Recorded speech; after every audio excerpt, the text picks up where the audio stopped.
దేవాంగ సోదరులకు అందరికీ కూడా నా నమస్కారాలు, ధన్యవాదాలు తెలుపుతున్నాను. అలాగే ఈరోజు పశుపతి కృష్ణ మాధవి గారు, అలాగే దేవాంగ ఎడ్యుకేషన్ ట్రస్ట్ ద్వారా మరి పిల్లలందరికీ కూడా చదువుకోవడానికి మరి స్కాలర్షిప్ రూపేణ అందరికీ కూడా మరి 10వ తరగతి చదివిన వారికి కానీ, ఇంటర్ చదివిన వారు కానీ, చిన్నపిల్లలకి మరి స్కూల్ పుస్తకాలు కానీ ఇవ్వడం జరుగుతున్నందుకు అందరినీ కూడా అభినందిస్తున్నాను. ఎందుకంటే సమాజంలో ఏదైనా దొంగిలించలేని వస్తువు ఏదైనా ఉందంటే అది విద్య. అటువంటి విద్యని మరి ప్రజలకు అందిస్తేనే రేపు భవిష్యత్తులో వాళ్ళందరూ కూడా సమాజం మేలు కోసం, సమాజ అభివృద్ధి కోసం వాళ్ళందరూ కూడా పాటుపడతారు.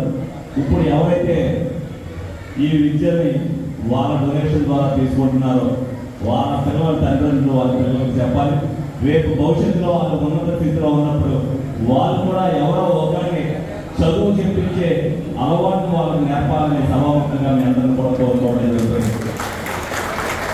ఎందుకంటే చిన్నప్పటి నుంచి నేను కూడా, ఎందుకంటే మా నాన్నగారు మమ్మల్ని కష్టపడి పెంచిన తర్వాత కూడా మేము కొద్ది స్థితిలో ఉన్నప్పటికీ కూడా చదువుకున్న వాళ్ళకి ఏదో సాయం చేసేవాళ్ళు. ఈ రోజున అదే అలవాటు పడి చాలామందికి రమారమి నేను ఎమ్మెల్యే ఇప్పుడు అయిన తర్వాత నేను 80 మందికి ఈ సంవత్సరం 80 మందికి ఎత్తోడు ఫీజు అందరికీ కూడా కాలేజీలో సీట్లు కాలేజీ అవ్వచ్చు, ఇంటర్మీడియట్ అవ్వచ్చు, డిగ్రీ అవ్వచ్చు. నేను కోరుకున్న వాళ్ళకి ఒకటే, వాళ్ళకి ఏ పని కావాలంటే వాళ్ళు నాతో చేయించుకోమన్నా ఒక్కొక్క దాంట్లో 2 సీట్లు ఉచితంగా ఇవ్వమని చెప్పాను. నిన్న నేను ఒక గుడికి వెళ్ళి ఎవరో అక్కడ నుంచి కాశీ నుంచి ఎవరో యోగి గారు వస్తుంటే ఆయన దర్శనం చేసుకోవడానికి వెళ్ళి వస్తుంటే ఒక ఆవిడ నాతో మాట్లాడతాను, 1 నిమిషం వెయిట్ చేయమన్నాను. ఇల్లు వచ్చిన తర్వాత మా పిల్ల చదువుకోవాలని, ఇంజనీరింగ్ చదవాలి, ₹1 కూడా కట్టలేదు, నేను సర్వీస్ అని అడిగింది. నేనన్నా 1,50,000 అవుతామో, ఒక 50,000 తగ్గించి 1,00,000 చెప్తానంటే ₹1 కూడా నేను కట్టుకోలేను. అప్పుడు నాకు వెంటనే గుర్తొచ్చింది, మొన్న ఎవరినో నేను సీట్ అడిగితే నా ట్రస్ట్ ద్వారా ఒక సీటుకి డొనేషన్ కడతామని చెప్పి రామచంద్ర కాలేజీలో నన్ను అడగడం జరిగింది. గుర్తొచ్చి అమ్మాయిని 10కి ఆఫీస్కి రమ్మని చెప్పా. వాళ్ళకు ఫోన్ చేసి ఉచితంగా ఇంజనీరింగ్ సీట్లో జాయిన్ చేయడం జరిగింది. అంటే అదృష్టం అమ్మాయిని వహించింది. నిజంగా అమ్మాయిని చెప్పాను, నువ్వు కలెక్టర్ అవుతావో, ఐపీఎస్ అవుతావో, ఈ రోజు నువ్వు వచ్చావు అంటే వీళ్ళు కోరుకుంది ఎవరు కానీ వాళ్ళు ఇంజనీరింగ్ సీట్లో జాయిన్ చేసుకున్నారు. 4 సంవత్సరాలు ఫీజు కూడా వాళ్ళు కట్టారు. అంటే మనం రూపాయి సంపాదించడం గొప్ప కాదు, రూపాయిలో కనీసం 10 పైసలైనా దేనికో దానికి సేవ చేయడానికి ఖర్చు పెట్టిన వాడే గొప్పవాడు. ఇవాళ ఎవరైతే ట్రస్ట్ ద్వారా దానం చేస్తున్నారో వాళ్ళందరికీ కూడా హ్యాట్స్ ఆఫ్ చెప్తున్నాను. తప్పనిసరిగా ప్రతి ఒక్కరు కూడా, ఎందుకంటే దానగుణం అనేది ప్రతి ఒక్కరికి కూడా ఉండాలి. అటువంటి దానగుణం ఉన్నప్పుడే ప్రజలందరూ కూడా సంతోషంగా ఉండే విధంగా ఉంటాయి. మరి వీళ్ళందరూ కూడా ఒక కమ్యూనిటీ హాల్ ఏమని చెప్తున్నారు, దేవాంగులందరూ కూడా ఇక్కడ కలిపి ఒక కమ్యూనిటీ హాల్ కట్టుకున్నారు. మొన్నే మరి శివాలయాన్ని కూడా కట్టుకున్నారు. అందరూ కూడా కలిపి అభివృద్ధిలో ఉన్నప్పుడు ఎవరికైనా ప్రభుత్వం అనేది ఇప్పుడున్న పరిస్థితి మీ అందరికీ కూడా తెలుసు. భవిష్యత్తులో తప్పనిసరిగా మీరు ఎవరైతే పేద దేవాంగులు ఉంటారో వాళ్ళు తక్కువలో కమ్యూనిటీ హాల్ చేసుకునే వాళ్ళకి వాళ్ళకి స్థల సేకరణ చేసి వాళ్ళకి ఇప్పించడం జరుగుతుందని సమానంగా చెప్తున్నాను. ఎందుకంటే అది కొద్దిగా సమయం పట్టే పరిస్థితి. నేను అంతర్రాజకీయ నాయకులాగా వాగ్దానం చేయను. మన ఎలక్షన్లో కూడా నేను వాగ్దానం చేయలే. సమాజం బాగుండాలంటే నాకు ఓటేయమన్నా, నేను నచ్చితే నాకు ఓటేయమన్నా, నా పార్టీకి మంచి చేస్తుంటే ఓటేయమన్నా, లేదు అంటే ఈ ప్రభుత్వానికి ఏది ఈ ప్రభుత్వానికి వ్యతిరేకంగా ఓటేయమన్నా. కానీ నాకు ఏదైతే రాజకీయంగా మా అన్నగారికి కానీ ఈ రోజున నేను ఈ స్థితిలో ఈ విధంగా నిలబడటానికి కారణం ఏదైతే ఇది వరకు 26వ వార్డు, ఈ రోజున 7వ వార్డు దేవాంగులందరూ కూడా 90% బట్టి మా అన్నగారు ఇక్కడ నుంచి రోజున ఆ రోజున రాజకీయంలో వాళ్ళందరూ మూకుమ్మడిగా చేస్తేనే 9 ఓట్ల మెజారిటీతో గెలిస్తేనే రాజకీయ భవిష్యత్తు అనేది కంటిన్యూ అయింది. ప్రజలకి సేవ చేసే భాగ్యం ఆ దేవుడి కంటే ఈ దేవాంగులు కల్పించారని మీ అందరినీ కూడా సభాముఖంగా మీ అందరికీ కూడా ధన్యవాదాలు తెలుపుతున్నాను. ఆ రోజున అవకాశం లేకపోతే రాజకీయాలకి నిష్క్రమించే వాళ్ళం మళ్ళీ పోటీ చేసే పరిస్థితి ఉండేది కాదు. బుద్ధి గారి ఇక్కడ నుంచి గెలిచిన తర్వాత వైస్ చైర్మన్ అయ్యారు, తర్వాత ఎమ్మెల్యే అయ్యారు. ఆయన ఎమ్మెల్యే ఆయన అనుకోకుండా చనిపోవడం వల్ల నాకు ఇక్కడ చాలా మంది మిత్రులు అనేక మంది ఈ వార్డులోనే ఒక 50 నుంచి 100 మంది నాతో పాటు చదువుకున్న వాళ్ళు ఉన్నారు. వాళ్ళందరూ కూడా మన ఎలక్షన్లో అవ్వచ్చు, నేను ఏ పార్టీలో ఉంటే నా వెనక నడిచి నాకు అంకితభావంతో పనిచేసేవాళ్ళే. ఎప్పుడు కూడా నేను కూడా వాళ్ళకి ఎప్పుడు కూడా నాకు ఫోన్ చేస్తారు. ఇవాళ కూడా నేను ఎమ్మెల్యే అయినా నన్ను ఎలా అనుకున్న వాళ్ళు ఈ వార్త 50 మంది ఉన్నారు. నేను ఎప్పుడు కూడా అదే విధంగా పిలిపించుకోవడానికి నేను తాపత్రపడేలా. నేను ప్రజా ఎమ్మెల్యేగా ఉండడానికి ఇష్టపడతా. అధికారాన్ని ప్రజలకు ఉపయోగించుకోవడానికి నేను పదవి సాధించాను, కానీ అధికారం వల్ల నాకేం వచ్చేది కాదు. తప్పనిసరిగా అదందరూ కూడా ప్రజలకు ఉపయోగపడేటట్టుగా మీకు ఏ సమస్య వచ్చినా ఆ సమస్యని నా తరఫున పోరాటం చేస్తే మీకు ఏదైతే ఇమీడియట్ గా అవుతుంటారు. నిన్న హాస్పిటల్కి సంబంధించి డాక్టర్ గారి దగ్గర ఒక్కసారి అయితే రాత్రి 10కి మరి 3 సార్లు ఫోన్ మాట్లాడితే ఆ డాక్టర్ అందరినీ కూడా ఉంచడం జరిగింది. అదే విధంగా ఏదైతే మీ అందరికీ కూడా అందుబాటులో ఉండాలని మాట ఇచ్చానో యువతికి అదే పని నేను చేస్తున్నా. మొన్న అనిపించింది నాకు, ఈ అధికారం వచ్చిన దానికంటే పాదయాత్ర చేసినప్పుడు నేను చాలా సుఖంగా ఉన్నా. ఎందుకంటే నిద్రపోవడానికి కూడా టైం లేని పరిస్థితి ఉంది. కానీ మీ అందరి దగ్గర రావాలి, మాట అన్న ప్రకారం మనం చేయాలి. 10 మంది మధ్యలో ఎప్పుడు కూడా మీ గుండెల్లో ఉండిపోయేటట్టుగా ఏలూరు చరిత్రలో మళ్ళీ ఇంకా ఎవరైనా మెజార్టీ ఇచ్చి నాకు బాధ్యతను పెంచారు. 62,000 మెజార్టీ అంటే నేను ఊహించింది కాదు. మామూలు అనేవారు 40,000 వస్తాయి, 50,000 వస్తాయి. ఇందులో కూడా నేను 30 నుంచి 40,000 వస్తుంది అనుకున్నా. 62,000 చిల్లర మెజార్టీని ఇచ్చి నా బాధ్యతను పెంచారు. తప్పనిసరిగా మీ అందరూ కూడా ఏదైతే ఒక అభివృద్ధి కావాలనుకుంటున్నారో తప్పనిసరిగా మనందరికీ కూడా అందుబాటులో ఉండాలి. ఏ సమస్య వచ్చినా మీ అందరికీ ఒక ధైర్యాన్ని మేము తప్పనిసరిగా మీకు ఏ పని వచ్చినా సరే అది అందుబాటులో ఉండి మీకు పనిచేసే పరంగా, అలాగే ప్రభుత్వ పరంగా ఏ పథకం వచ్చినా ఏ రాయితీ వచ్చినా మీ అందరికీ అందిస్తానని మీ అందరికీ సందర్భంగా తెలియజేస్తూ, మరి దేవాలయాలు ఈ రోజున నన్ను పిలిచి నా చేతుల మీదుగా ఈ ట్రస్ట్ ద్వారా ఇప్పించే ఎడ్యుకేషన్ నా చేతుల మీద ఇస్తున్నందుకు వాళ్ళందరికీ కూడా కృతజ్ఞతలు తెలుపుకుంటూ సెలవు తీసుకుంటాను. Thank you. రాష్ట్ర దేవాలయ సంఘం వర్కింగ్ ప్రెసిడెంట్ సార్, మన జిల్లా డిపిఓ గారు, తెలుగుదేశం హయాంలో ఎన్టీఆర్ భరోసా కార్యక్రమానికి ఆ పేరు పెట్టింది నేనే సార్. తూర్తి శ్రీనివాస గారు వారి సందర్భ సన్మానం లేదు సార్, వారిని సందర్శించవలసిగా కోరుతున్నాను.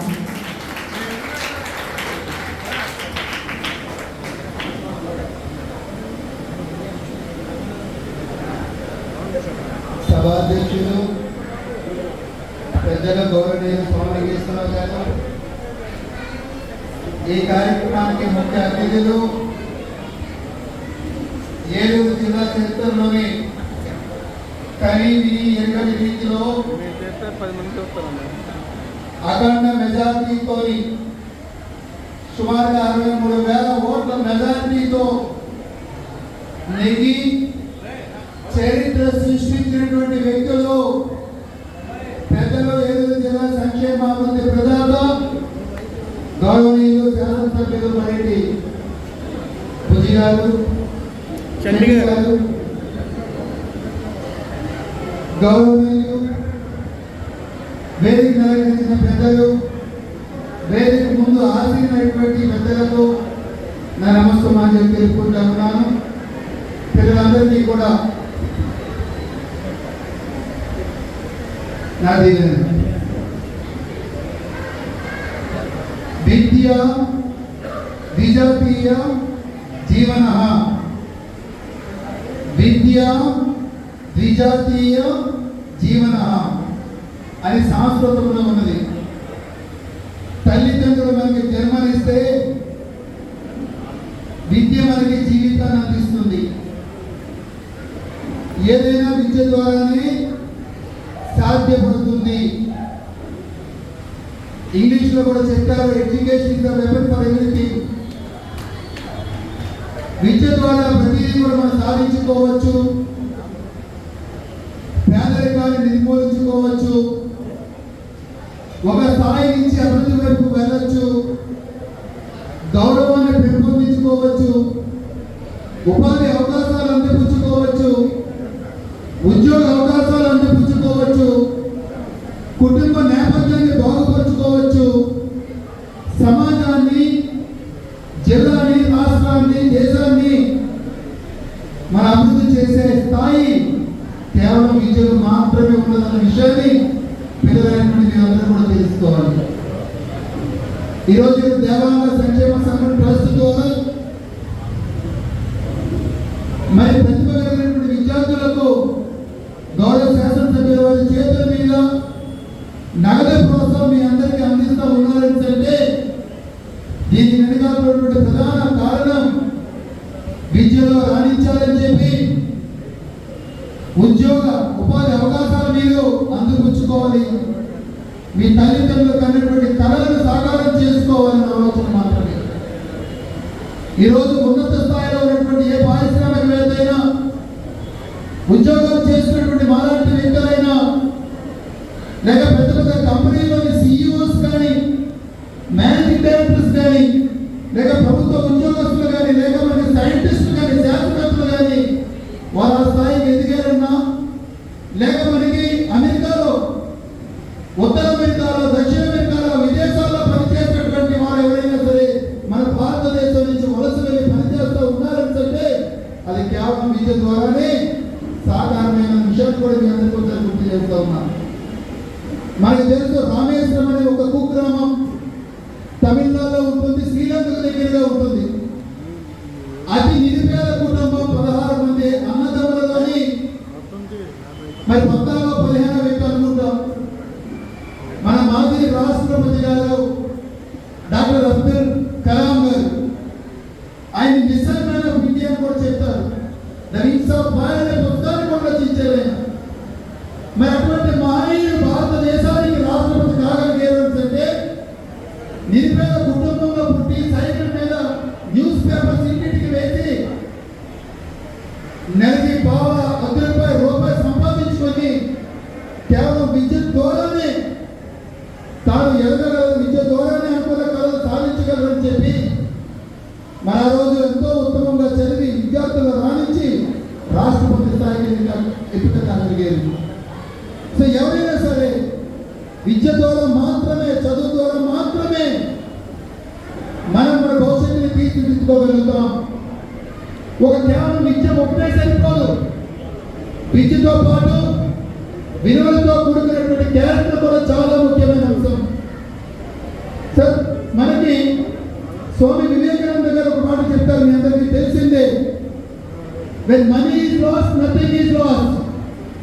డబ్బు కానీ పోయిందంటే మన దగ్గర ఏమి పోయినట్టు లెక్క. When health is lost, something is lost. ఆరోగ్యంగా దెబ్బతిన్నదని అంటే కొంతవరకు మనం నష్టపోయినట్టు లెక్క. When character is lost, everything is lost అని చెప్తారు. అక్కడ క్యారెక్టర్ అనేది కోల్పోయామంటే మొత్తం నష్టపోయినట్టే లెక్క. సో విద్యార్థులందరూ కూడా విద్య ఒకటే కాదు, విద్యతో పాటు విలువతో కూడుకున్నటువంటి క్యారెక్టర్ కూడా బిల్డప్ చేసుకోవాలి. తద్వారా ఆరోగ్యవంతమైనటువంటి కుటుంబం, సమాజం అభివృద్ధి చెందుతుంది. ఈరోజు మన రాష్ట్ర ప్రభుత్వం, గౌరవ ముఖ్యమంత్రి నారా చంద్రబాబు నాయుడు గారు ఎన్నో అవకాశాలు యువతల కోసం మరి సంక్షేమ కార్యక్రమాలు తీసుకొని వస్తా ఉన్నారు. తాను ముఖ్యమంత్రిగా ప్రమాణ స్వీకారం చేసిన తర్వాత 5 సంతకాల్లోని ఒక సంతకం మీ అందరికీ తెలిసిందే. స్కిల్ సెన్సెస్ అనే అంశం మీద వాళ్ళు చంద్రబాబు నాయుడు గారు సంతకం పెట్టడం జరిగింది.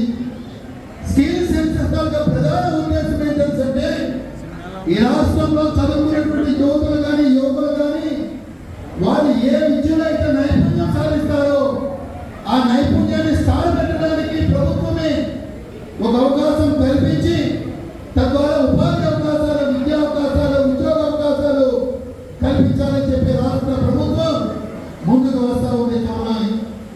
సో ఎన్నో అవకాశాలు ప్రభుత్వం అయితే కల్పిస్తూ ఉంది. ఎన్నో అవకాశాలు విద్యార్థులకు గురువులు మనకు బోధిస్తూ ఉన్నారు. ఎన్నో అవకాశాలు మనకి తల్లిదండ్రులు విద్యార్థులకు చూపిస్తూ ఉన్నారు. కానీ మనం చేయవలసింది ఏంటంటే సమయాన్ని సక్రమంగా వినియోగించుకొని తప్పనిసరిగా విద్యలో రాణించాలని అంశం మాత్రమే దృష్టి పెట్టుకోవాలి. ఎందుకంటే విద్యా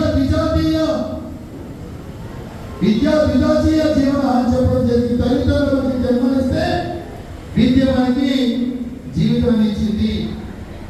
సో ఈరోజు మన ముఖ్య అతిథులు ఏలూరు జిల్లా మీద స్పష్టమైనటువంటి అభివృద్ధి ప్రణాళిక, సంక్షేమ ప్రణాళికతోని అన్ని వర్గాల ప్రజలకు కూడా సంక్షేమ కార్యక్రమాలు రాష్ట్ర ప్రభుత్వం చేపడుతున్నటువంటి కార్యక్రమాన్ని చేరువుగా తీసుకొని రావాలా, ఏలూరు జిల్లాను అభివృద్ధి పథంలో నడిపించాలని చెప్పి మరి పెద్దలు పరిణి చెడ్డి గారు అత్యంత ప్రణాళిక బద్దంగా ముందుకు వెళ్ళడానికి ఆలోచన చేస్తూ ఉన్నారు.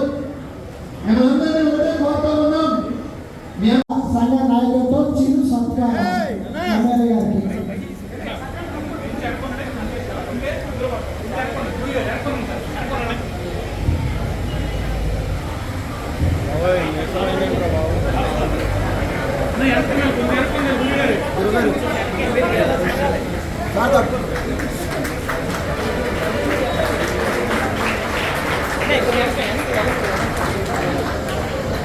మీరు ఎడంగా ఉంటే మీరే పడతారు, మీకే ఫోటో